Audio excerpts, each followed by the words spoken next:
তো ভাই আমার হাতে থাকা নোটটি হচ্ছে বাংলাদেশের 10 টাকার একটি নোট। এটা মূলত 2003 সালে বাংলাদেশে প্রকাশিত হয়। হয়তো নোটটি আপনিও দেখছেন।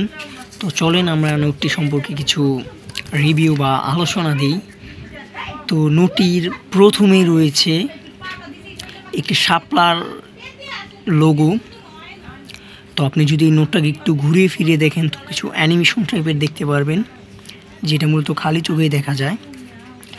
তো নোটটির দুদিকে রয়েছে সিরিয়াল নাম্বার, একটি দোয়েল পাখি যেটা একটি ডালে বসে আছে, তো একটা শাপলা এবং একটা শাপলা পাতার যে থাকে, মানে এটা সম্ভবত শাপলা না পদ্ম টাইপের কিছু।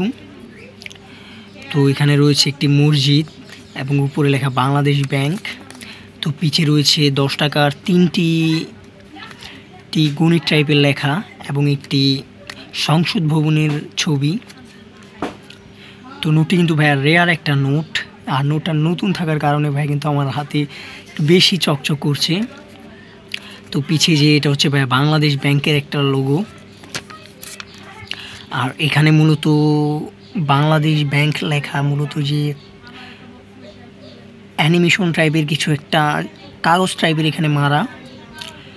তো এই নোটটা মূলত প্রকাশ করে যিনি, তিনি হচ্ছেন ফারুক উদ্দিন আহমেদ। তিনি তখন বাংলাদেশের সরকারের দায়িত্বে থাকে, তো তিনি গভর্নর।